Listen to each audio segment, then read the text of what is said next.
Ang tama at mali ay nilagay na sa harap ninyo. Tayo ay nasa gayon din basihan. Nagayas ni Adam at Eva sa 1995. But you see, when we are redeemed, we no more want our own choice, but we want His choice. See? Amen. Ayan, no? But you see, when we are redeemed, we no more want our choice, but we want His choice. See?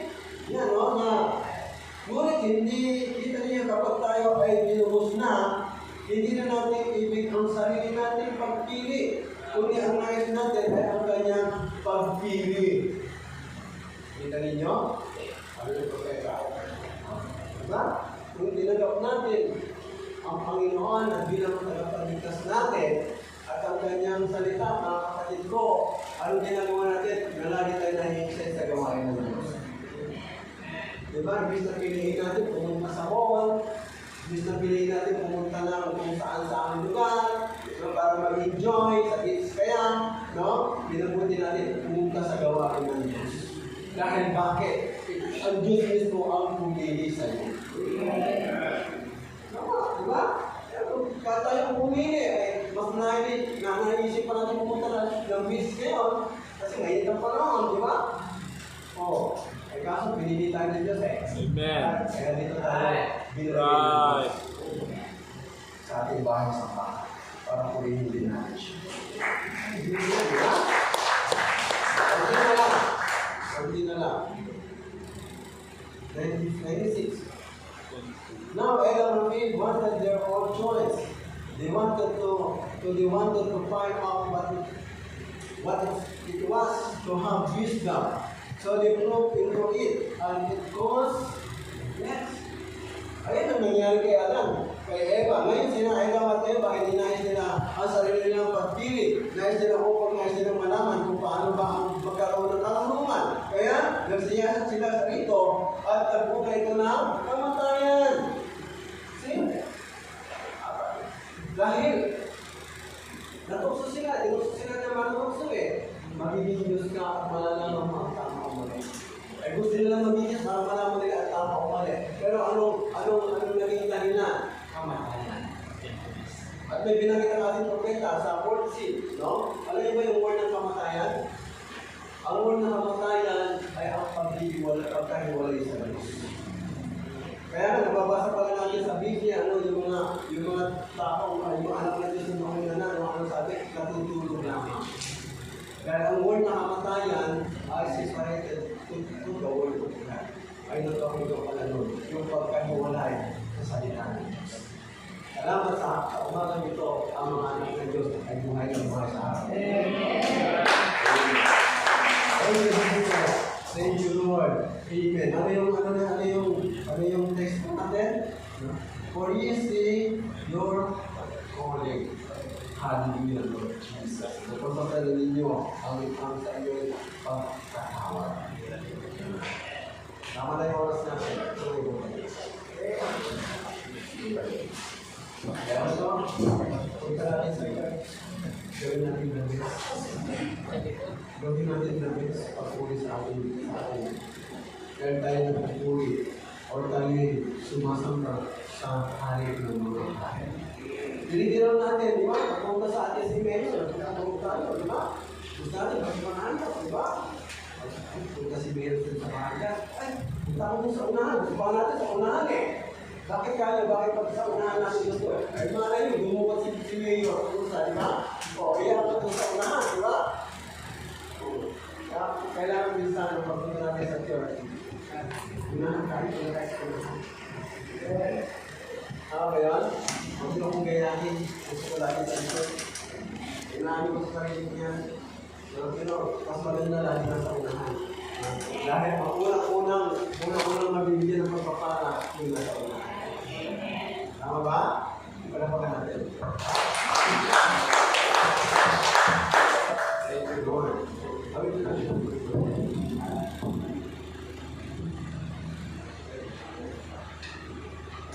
Because indeed.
Amen. Sabi nga kanina, napakaraming nag-gather na nananambahan sa Panginoon. Pero, hallelujah, salamat dahil narito ang hiwaga ng Panginoon. Amen. Kaya nararapat lamang na purihin natin ang ating Panginoon Kristo. Amen. So, bago ko po tawagin si Brother Ed para po sa closing prayer, minsan pa, awitan po natin ang ating Panginoon nagsasabing, mahal na mahal kita, Panginoon. Amen. Sino nga ba nagagalang na papurihan at awitan na natin Panginoon sa mga gusto? Hallelujah. Amen. Kung ang kapatid sa Lord ay magpuri sa Panginoon, hallelujah. Bigyan natin ang pinakalapis natin po ay hallelujah. Oh, hallelujah, Jesus.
Pinakamataas na pagsamba sa umagang ito, Panginoon.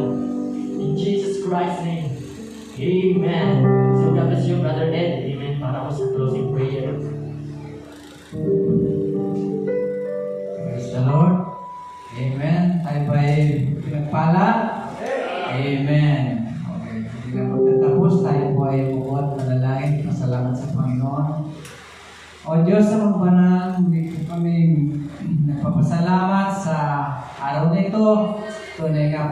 kami pinagpala ng iyong mga salita at patuloy namin itong pagbulay-bulayin, alalahanin. Salamat sa paalala mo. Salamat sa iyong banal na Espiritu dahil kung wala ka ay wala kami rito sa aming pananambahan.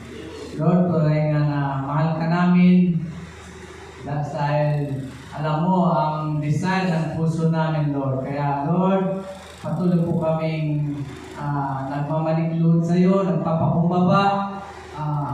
Patatagin mo ang aming pananampalataya, Panginoon. Hallelujah, Lord. Tulad ng pinangaming kapatid, maging manatili kami sa pagkatawag, Panginoon. Lord, wala kaming magagawa kung hindi ang presensya ng iyong banal na Espiritu ang siyang bumabay sa bawat isa sa amin upang makapanatili kami sa pagkatawag. Lord, wala na kaming ibang pupuntahan pa kundi sa iyong Panginoong Jesucristo, sa iyong pinahirang salita sa kapanahunan, Lord. Salamat, lagi namin naalala ang iyong sinugong propeta sa huling kapanahunan. At salamat sa mga fivefold ministry na patuloy mong binibindig ka at pinapahiran upang may makain ng kami ng mga pinili mong iglesia sa dako dito na tinawag mo kami, inipon mo kami, ikaw o Panginoon ang siya naming provider ng pagkain espiritual sa mga ginagamit mo, Brother Roger, pagpalain mo po ang kanyang sambayanan. At ganun din po kami na nakapakinig ng design ng salita ay tuloy nga pagpapalain mo kami, Lord. Isang pa sa pag-iwalay namin ay ingatan mo po kami sa pag-uwi namin. Ganun din po kung may mga kapatid namin na wala rito ay hindi sinasama rin po namin sila sa panalangin na patuloy silang ingatan sa man sila naroon. Ang salita mo ay pumarong din sa kanila. At ganun din po, dalangin din namin ang pastor sa dakot ng Bayambang, ang ministeryo doon ay magamit siya, maging pagpapala siya doon sa dakot ng Diyos sa Palengka. Dahil lamang papuri Ama, pinasasalamatan ka, binadakilan sa mataas mong pangalan ang lahat ng mga kapatid ay magsabi ng Amen. Magkakain na tayo.